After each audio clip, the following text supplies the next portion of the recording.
exactly. But yeah, so after that, you've sort of really spread yourself both between the worlds of science and fiction, I guess. Fiction. Although the lines are blurred between that, if you ask me. Oh, definitely, yes. So podcasting, narrating for Audible, performing Shakespeare. Actually, I started listening to your works with the Pendant Audio on Spotify the other day, and Oh, it's yes. very good. Yeah. That's So yeah, very very old. prolific indeed. Of course, you've all received links to his website. Feel free to check it out. But don't let me blather on. But let me say this has been a huge honor for me to meet with you today, David. So welcome That's to very Lucy. kind. Thank you very much indeed. It's a pleasure to be here, and thank you ever so much for asking me. So in that case, shall I just Please, it's yeah. all yours. Okay, so I will answer the question of how did I get into all this? And it's a very good question. So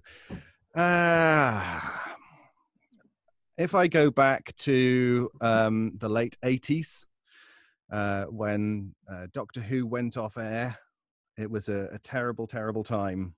1989 to 1996, there was no Doctor Who around at all. Then there was the TV movie, and then again nothing for a few years. But by the end of the 90s, there were groups online that were doing Doctor Who audio dramas, making their own audio dramas and putting them up online for anyone to listen to. And it was through finding those, and then the BBC put out Death Comes to Time, which was an animated feature. Then they started doing more audio drama. Big Finish did audio drama, and suddenly more groups started to appear online at the turn of the century, we can say. And it was through one of those groups called Darker Projects. They had a Doctor Who audio drama. They also had a lot of other things, one of which was a Star Trek fan audio show called the Section 31 Files. I saw that they had some auditions just for a sort of 2-line part. I grabbed my mum's old microphone that she used for recording lessons for her students at school, and I thought, why not try it? Why not give it a go? And so the first lines I spoke as an audio drama person were "slip drive engaged, Captain," and "course laid in, Captain," and those were my first lines, and it all stems very much from there. So this was after I had finished at Christ's, and actually just to come back a little bit. So I matriculated in 2000, and I finished it became an astrophysics degree. I started off doing maths with Komsky, then I did maths in my second year, then astrophysics in my third year. At the end of my first year at Christ's, I got the highest 2-2 in the year. And I thought, I have worked my socks off for this, and I only get a 2-2. Sod this, I'm going to enjoy my second year. So I got involved in a lot of plays. I did Galileo, the True Story at the ADC. No, that was at the the L-shaped theatre in the town centre, city centre. Can't think of it at the moment. But I did other things at the ADC. In my third year, I did the late show at the ADC 2 weeks before my finals. And I did not tell my parents that I was going to be doing a show at 11 p.m. 2 weeks before my finals, because they would not have been happy.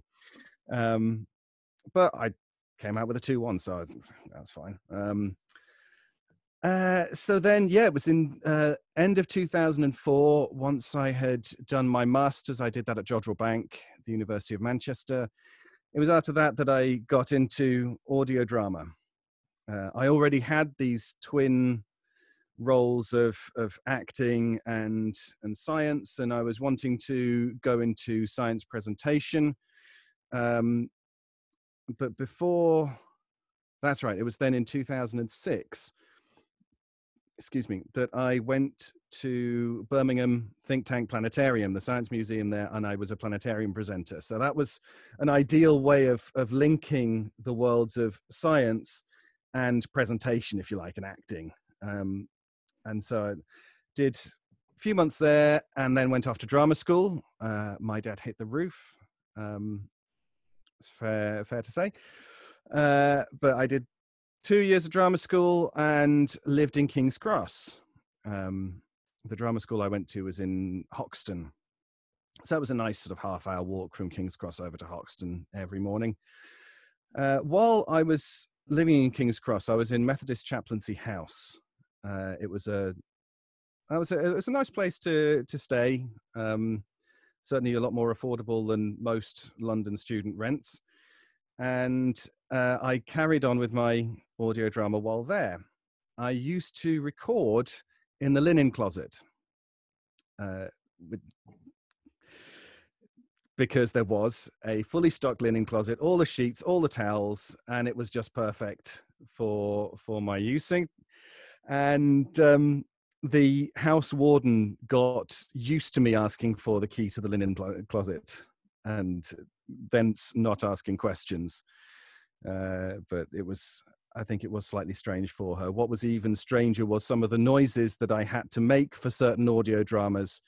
And there was one particular time where I had a knock on the linen closet door and someone asked me whether I was okay, given what she had just heard.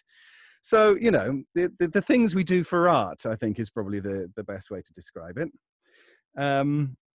So thence, having done 2 years of that, I didn't want to do the third year.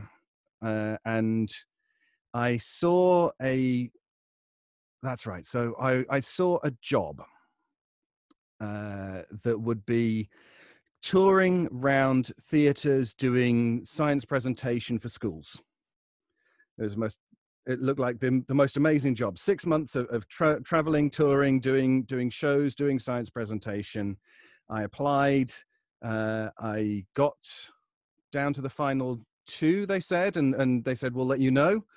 And so I waited and I waited and waited, and I eventually got the feeling that nothing was going to happen.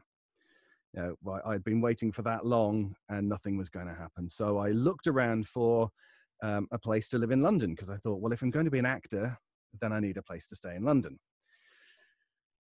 Found a perfect place with business grade broadband and board games and cats and everything like that. And it was a lovely house. It was right at the top end of my budget, but I thought, no, I can make this work. I can do tutoring, because I started doing that while I was at drama school, and that was a way to get some money in. So I thought, okay, I can do this. And I was just sending off the authorization for them to do all the credit checks and everything when the job got back to me and said, okie doke, you start on Monday in Bristol. Oh, okay. That was an interesting Friday afternoon for me, because I then had to say no to the house, because obviously I couldn't spend 6 months away from it and paying the rent and not having the room. So I said no to them. Then on the Monday morning, I got another email from the job saying, did you see in the news that there is a huge credit crunch and everything has dived? Well, unfortunately, this means that all of our backers have pulled out, and unless we can find £250,000 in the next 48 hours, there is no tour. Oh, okay. Needless to say, I didn't have £250,000 in my back pocket. So I went back to the flat or the room and said, do you have the room still? No, they had just said, they just signed the papers for someone else to go in. So I was in a little bit of a bind, and it was the next day that an email dropped into my inbox for an audition for a 6-month trip, a Shakespeare tour in India, in Rajasthan. And they needed a man, which I happened to be, and B, a cellist, which I also happened to be. And it is one of those wonderful coincidences. And 2 weeks later, I was in Rajasthan and spent a wonderful 6 months there performing Measure for Measure. We also did some Tagore while we were there. And yeah, that was a whole amazing experience. While I was there, I still carried on with my recordings, with my voice acting, because I had roles. I had to fulfill said roles. And I had to record in the director's house. But of course, with it being Rajasthan, with it being very hot most of the time, there were no windows. So every time the motorbike went past, I would have to pause for said motorbike. She then got kittens, and the kittens wanted to come in and see what I was doing. It was it was a whole lot of fun, but managed to get everything sorted, and I had an amazing time while I was over there. So that took us into 2009. Came back over here, did some various other small bits of acting around Birmingham. 2010, I was director of The Big Bang, East and West Midlands, did that for a few years, and since then have been in various amounts of freelancing, of voice acting, audio drama, science presentation, going into schools talking about anything from astronomy to finance to CV writing skills. Basically just I get given a PowerPoint and told to go and give a talk. So that's one of the things I do up here. So it's been an awful lot of fun, and I've enjoyed the freelance lifestyle up until when everything got switched off a couple of months ago. Schools closed, so no more tutoring, no more presentations, things like that. So it's been interesting, but I've got my Audible stuff. I've been very, very lucky that for the last few years, I've been working with the Idris Shah Foundation. For those of you who are unaware of who Idris Shah is, he was a Sufi who did a lot, or he looked a lot at psychology, Sufism, etc. And he has an entire corpus of books, which I have been working my way through narrating, and those are available on Audible and via the Idris Shah Foundation YouTube channel and various other places. So I've been very lucky to have that going. Then 3 years ago, the No Sleep podcast. Well, I joined the No Sleep podcast in 2014. It's a horror fiction podcast. We do an hour of free content every week. If you buy the season pass, you get 2.5 hours of content every week, plus bonuses. And it's full cast, horror, narration, with everything you could think of. And it was in 2017 that we did our first live tour of the US. And it was a huge success. We didn't know what to expect from going on tour. And as I was saying before everyone joined, it was really weird to go to that first show and have people want to come up and talk to us and ask questions, and they wanted to hug us and they wanted autographs and all this sort of thing. And you just think, what? But we're normal people. We're just doing what we enjoy. And that was, it's just sort of grown from there. We did the second tour in 2018, the third tour last year in October across the US and Canada.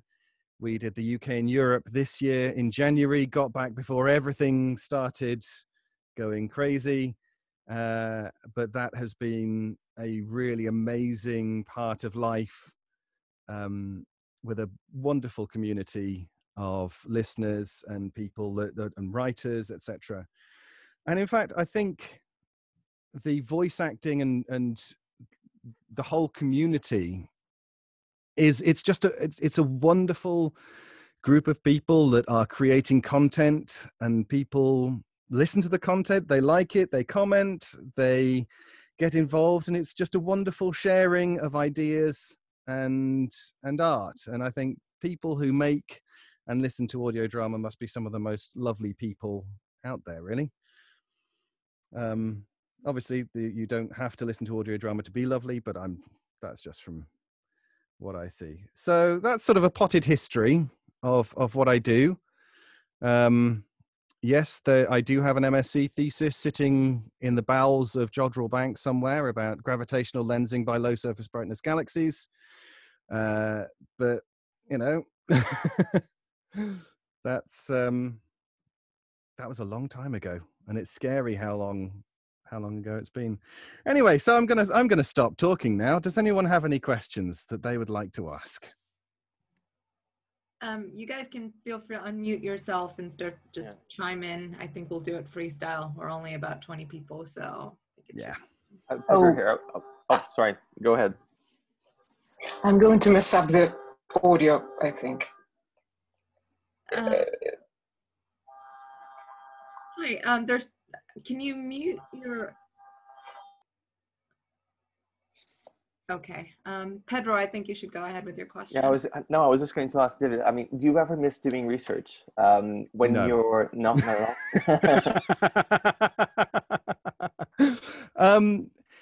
It's a good question. The research that I did at Jodrell Bank was it was interesting enough, but I was proving a null result.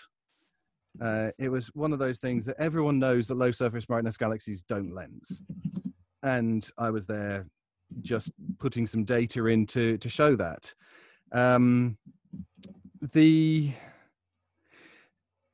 It was not what I was after, really.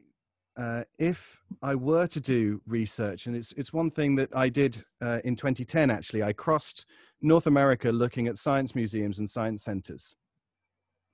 I just saw how I was looking for ideas of best practice in US and Canadian science centers, planetaria, everything like that.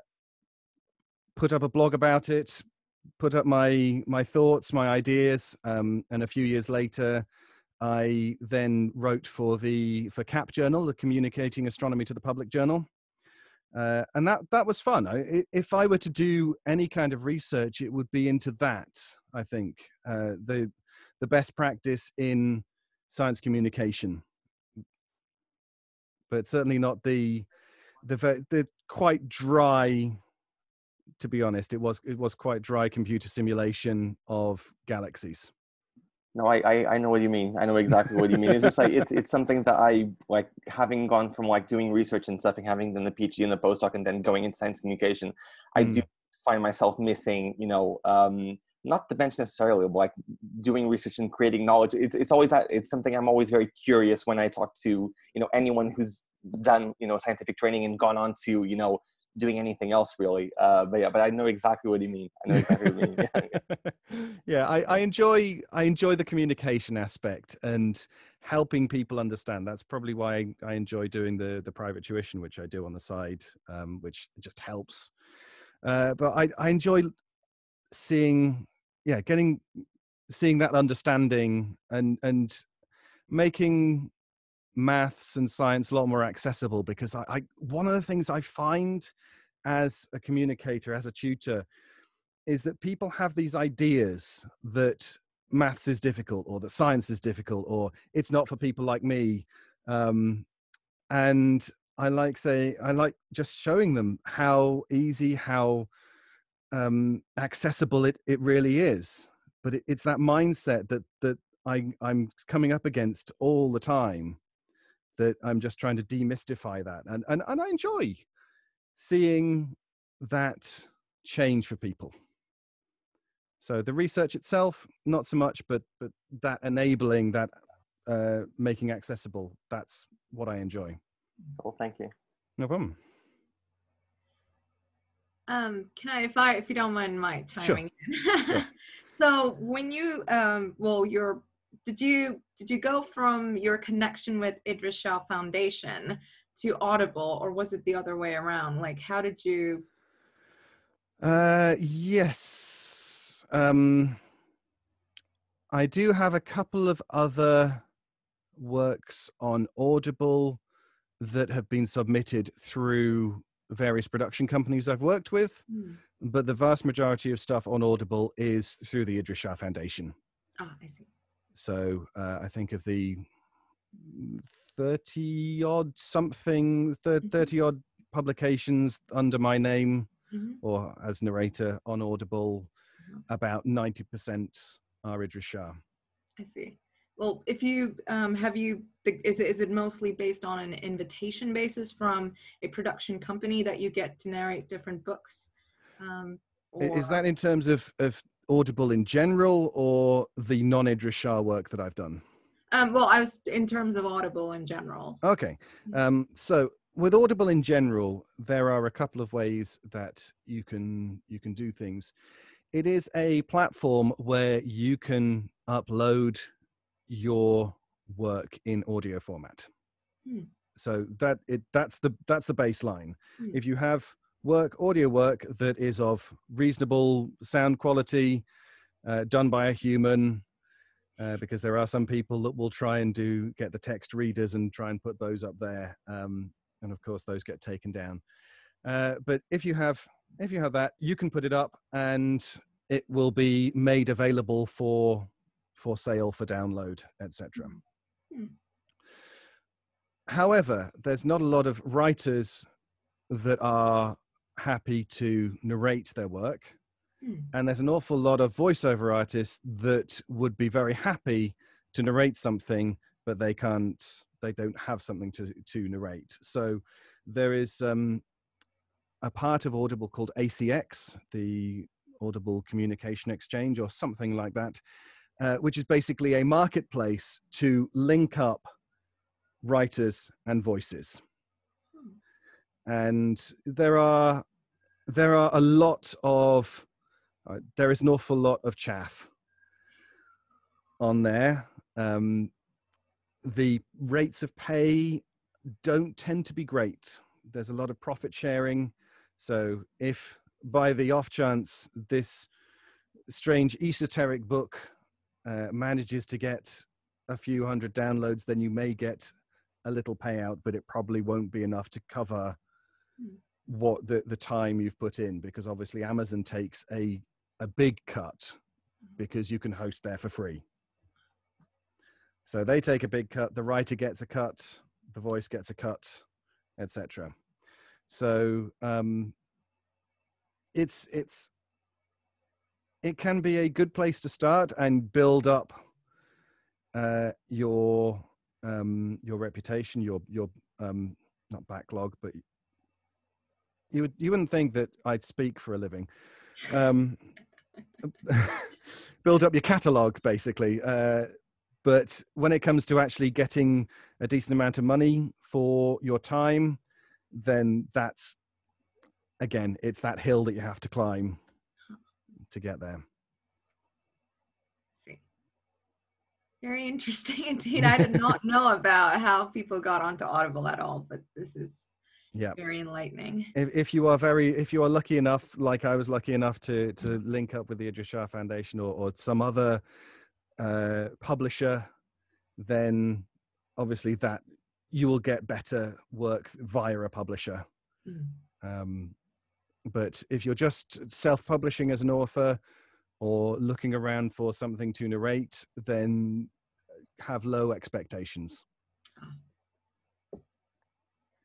So how long does it take to actually record, say, a 12-hour book? A very good question. That changes from narrator to narrator. It can take me weeks to get the right conditions and the right the right feeling to narrate a book. There are sometimes I've done 5 hours of recording just mainline through that because you get in the zone, you just keep talking, keep having a glass of water, and you just keep going. How long does it take? I think I would say that I probably I don't cut out that much. I'm generally pretty good at doing things on the first take. And sight reading is one of my skills that I've picked up. As a sight reader, I will get a script. I won't even read it through.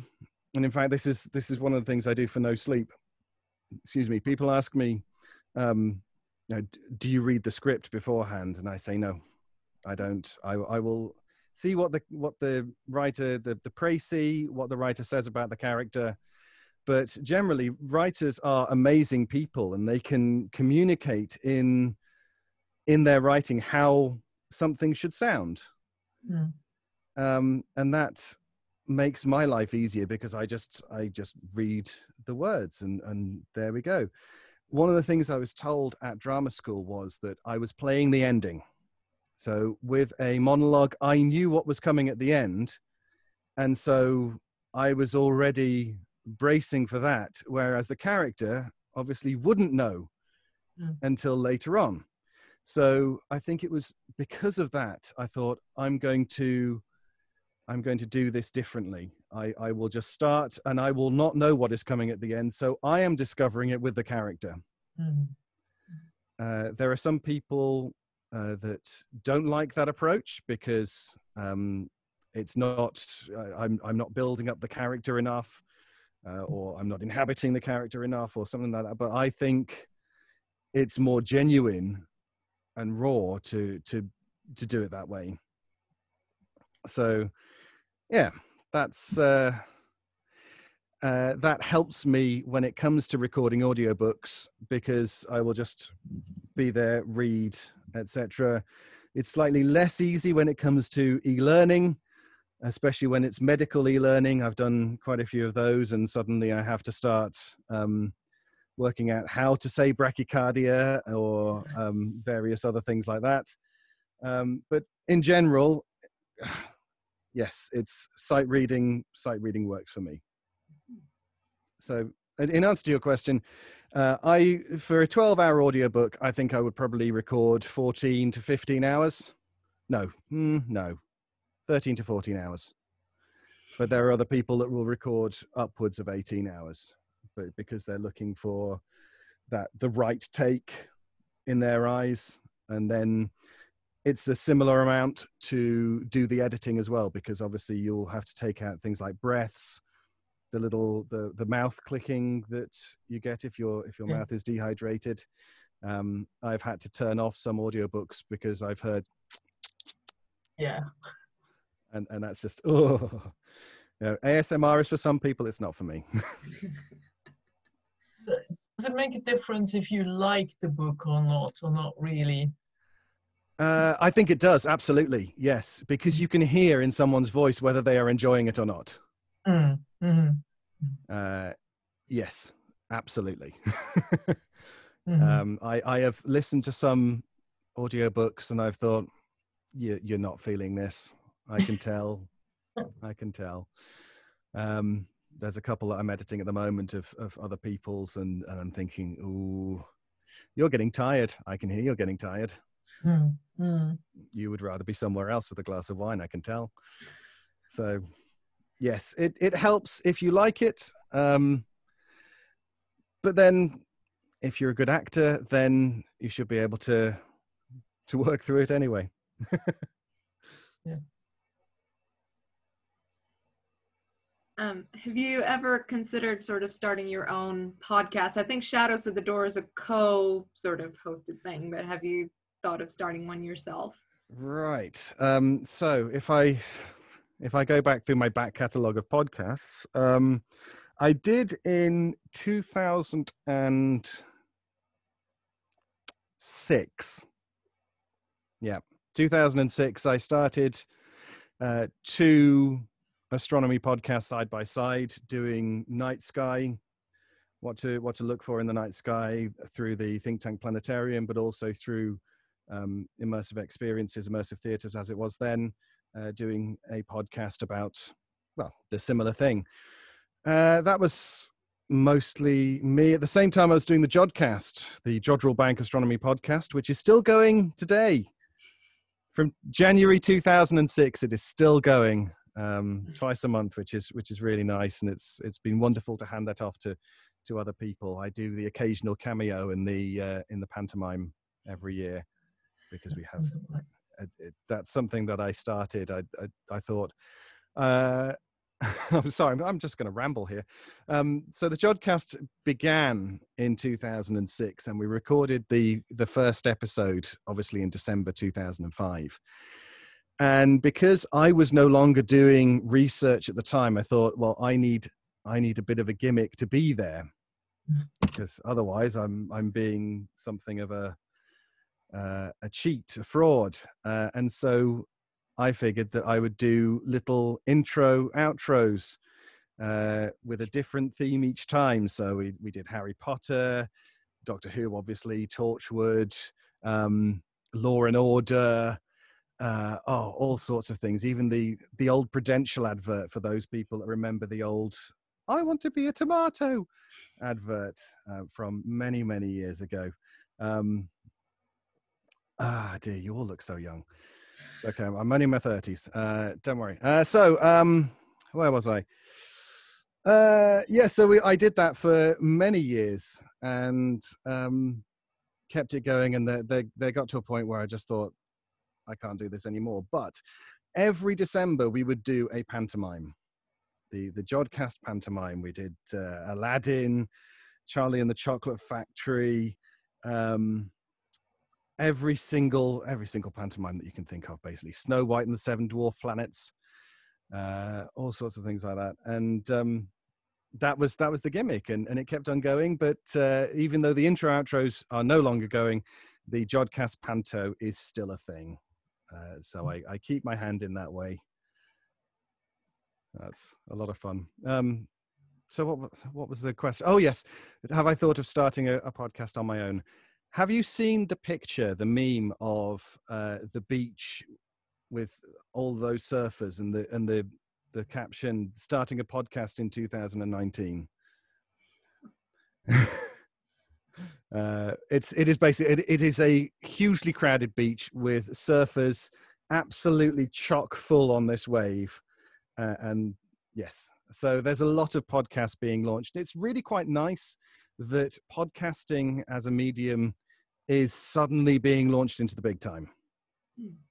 So I've been doing audio drama and podcasting for 15 years now, and it's been in many ways it's been a bit of a slog, because people will say, well, what's a podcast? But now everyone knows what podcasting is, because it's the way to listen to all of the stuff that you want to listen to, especially while you're poking worms in a lab or whatever you end up doing. So yes, it's wonderful to see that taking off. I don't think I would have anything particularly new to add. Yes, I work with Mark Nixon on Shadows at the Door, which is a wonderful little podcast. So if you don't like sort of horror, but you like ghost stories, then that's one to have a look into. Shadows at the Door, the podcast. Other ones that I've done, I've done loads. When I started off, I was basically pimping myself out to every single audio drama company out there just to get involved. And yeah, I don't regret that one bit, really. Very interesting. Anybody else? If I'm not messing the audio up too much. No, sounds good. Okay. Speaking about the Shadows at the Door, first of all, thank you for this event. Thank you for the Scottish podcast. And speaking of the Shadows at the Door, which is more comfortable for you, talking to yourself or being in a full cast? In what way talking to myself? Shadows at the Door, in the first season, you are practically the full cast. That's a good question.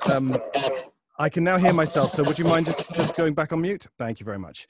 Okay, so firstly, pleasure. Thank you very much. It's a really nice to be invited. I love a Scottish podcast, so I was really pleased when I was asked to be on it. If you don't like massive amounts of swearing, but you love, if you don't like massive amounts of swearing, then don't listen to a Scottish podcast because it is very Scottish. But it is a brilliant, brilliant podcast. One of the things that's really strange about going on live tour is suddenly you have other people responding to you, and it's always very strange. I did for so many years. I've been on my own in my wardrobe because that's where I am at the moment. I do my lines, and I have no one to bounce off. Or no one there. I just have to read my lines to the best of my ability, send them off, and someone else takes care of making it sound like a conversation. For Shadows at the Door, I did actually record when I was talking to myself, if you like. I did record them as separate characters, just because that was a way to, make it easy for Mark when he was mixing it to put the voices in different sound stages, so you had them talking either side of the mic, but it just sort of kept it more real for me in that sense, that I wasn't trying to be two people at once. I was being one character, then I was being the other character. So which is easier? I think having the script there and reading it how I'm used to reading it. Does that answer your question? Yes, thank you. Pleasure, thank you. I think Sheila has a question, right? So she wants to know if you have many voice actors who are also musicians, and if this sort of helps you to convey meaning in your narration. Ooh. I think there are quite a few voice actors and indeed actors who are musicians, although interestingly in my year at drama school I was the only one that could actually read music. But you need to be able to read music to be, anyway, that's a different matter. So the music aspect of things, we are very lucky on the No Sleep podcast to have Brandon Boone, who is a phenomenal musician, self-taught, phenomenal composer. And he started off, and this is what he says when he is asked about this. He started off by, he would go for a walk, he would listen to the raw audio of the story, and then he would come back and play, and he would write the music to go with it. And there would be some stories that were absolutely horrific, and he would be completely shaken going on his walk through a dark and empty forest where he was listening to stories of murder and all that kind of stuff. Yes, it's really interesting to watch him on the live show, because he is really good at responding to us as actors, but then he has been working with us for a few years now, so he knows how we're going to perform, how we're going to sound when he looks at the script. So you get to know the voices that you work with, the voices that you hear all the time. So I think that's just, it's the group that blends very well, because we work with Brandon well, Brandon works with us well, so you get to know that dynamic. In fact, one thing I forgot to mention earlier, but is sort of one of those keys between science and the arts, is that you need to have imagination and openness to do anything artistically or within the science and engineering realm. Imagination to me is the bedrock of everything, because if you don't, like with engineering, the Wright brothers were told you can't fly, but they imagined a way to make a person fly. And all through the history of engineering, the history of science, it's been a case of, you can't do this. Oh, yes, we can. And it's imagination that is the key to that. If you're trying to poke some worms and get them to do stuff, you need first off to have conceived of what they can do and what you want them to do, so that then you can create the experiment to then find the results. It's all a matter of imagination, and you need imagination to be able to work together, I think. And I was going somewhere with that, but I've completely lost my train of thought. So I'm going to throw everything back to you. Letitia has a question as well. She wants to know what your favorite science podcast is, and do you have a recommendation for all? My favorite science podcast. Well, obviously I would say Seldom Serious is a really good astronomy podcast, but that's one of mine. And it's basically the people that have left the Jodcast, and it sounds like we're sitting around in a pub and discussing astronomy. I love Radiolab from WNYC. That's a really, really excellent podcast. It covers science, culture, the arts, politics, etc. What else? Other ones that I listen to, BBC's More or Less, the statistics podcast.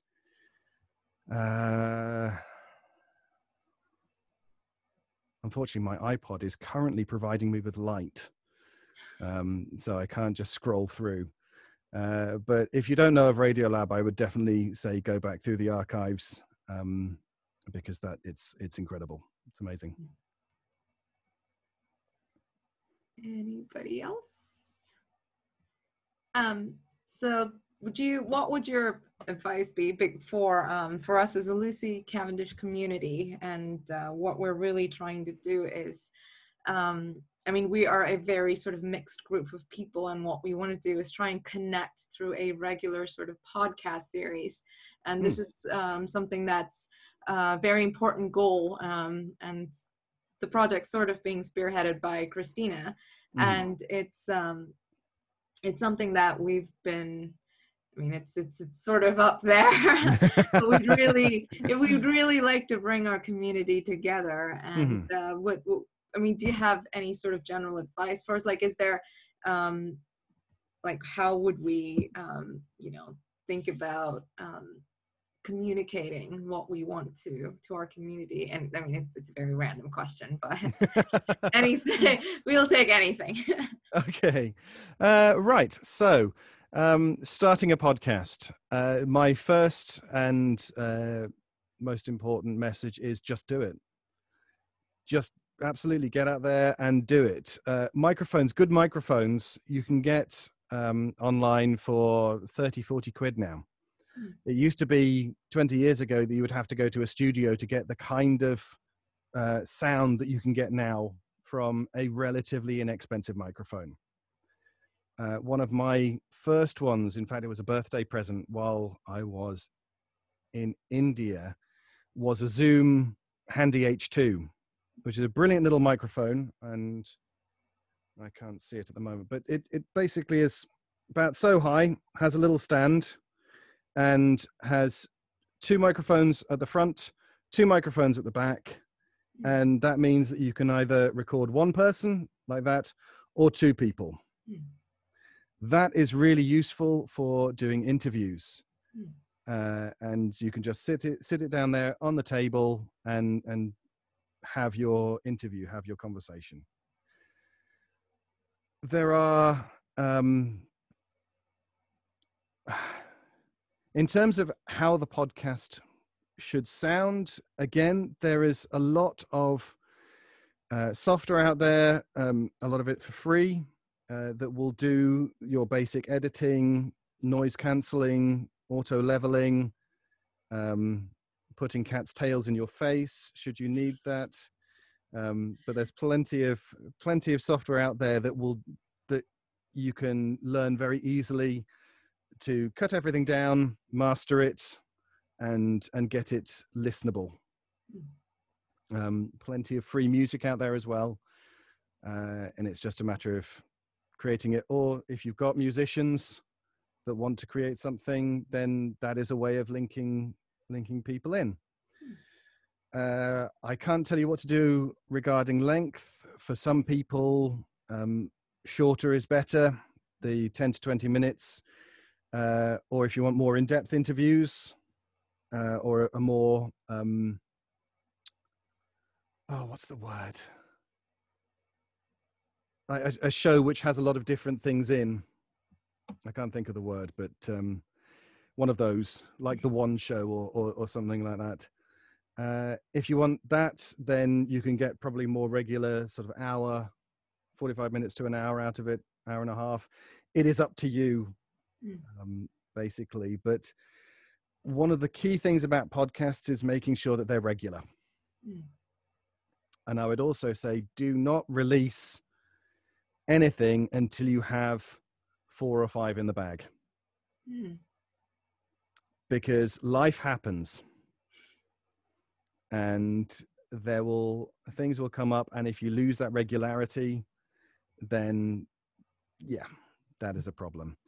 I was doing with Darker Projects, I was the Doctor, managed to finally get the reins of their Doctor Who, and so I started that in 2008, did a couple of stories, and then production just ground to a halt, and the audio was passed between producer, and my companion, who was pregnant, ended up remaining pregnant for about 10 years, just because everything got passed from pillar to post. So that's why I say, make sure you have everything, or you have enough done before you start releasing a podcast. But the very simple thing is do it. There's also websites, so places like Buzzsprout, various other places, alitu.com, that will take the nitty gritty of uploading your podcast to where you can get it. So the Apple Podcasts, the Stitcher, all that kind of stuff. There is that. So, because back in the early days of iTunes in 2006, when we started to get the Jodcast up there, then you had to edit your own RSS feed, and that was not fun, let me tell you.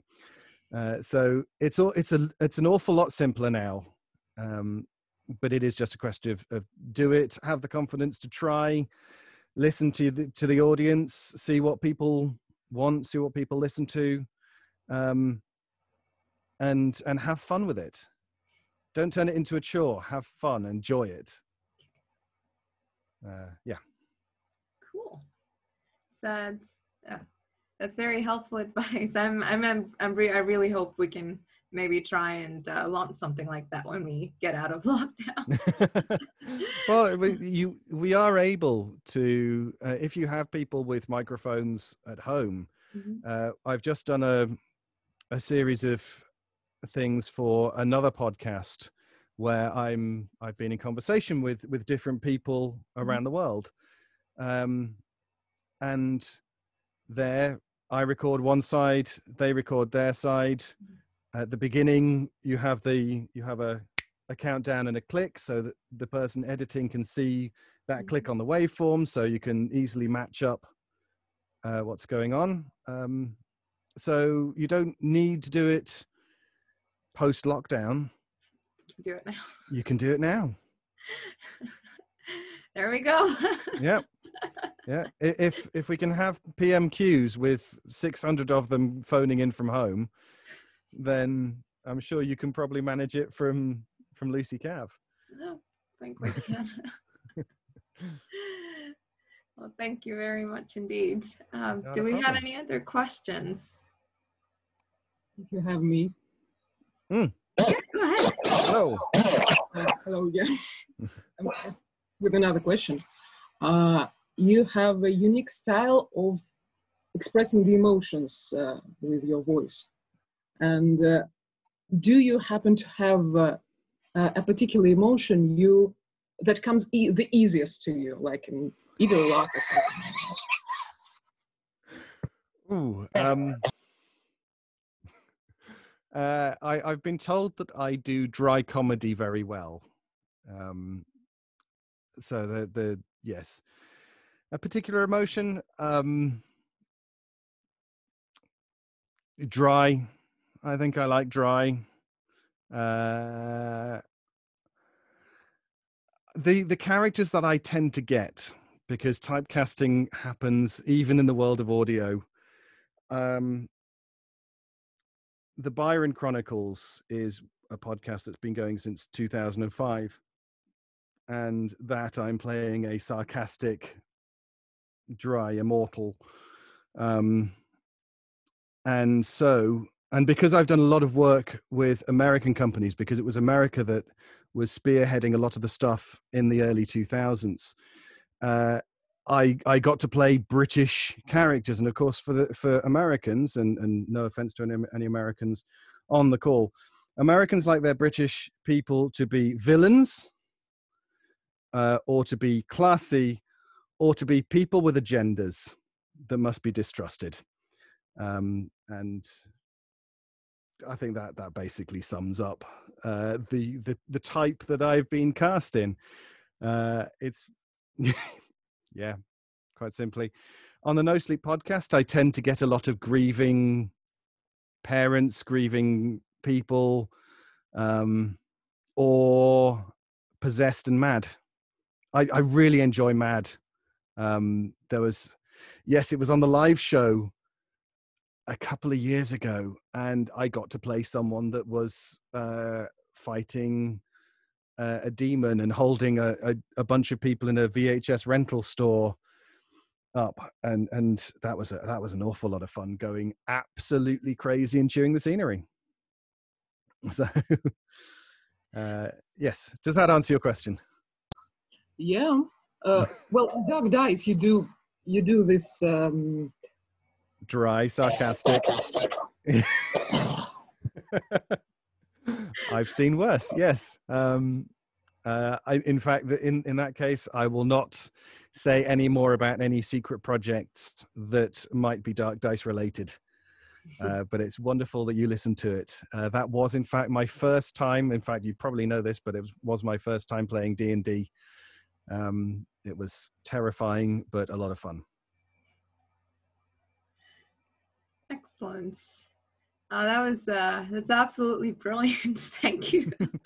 Pleasure. My pleasure. Thank you. Thank you very much for coming to join us. Well, next time I hope that you can come over to Lucy Cab in person. Absolutely. Next time I'm down in Cambridge, I will definitely say hello. Yep, we would absolutely love that. As I say, it's not a college I've been to, but I hope to rectify that very soon. Indeed, as you will. Well, thank you for joining us today, and we hope to stay in touch with you. And this has been very enlightening indeed. I've actually recorded this session. Mm-hmm. If you don't mind, we like to publish that on our website as Absolutely, well. yes, that's great. You're the first celebrity as well. That's very kind. But I just want to say thank you to you and to all of you for taking the time to drop by and listen and chime in with your questions. So thank you all. All right. Thank you, David. Thank you. Yep.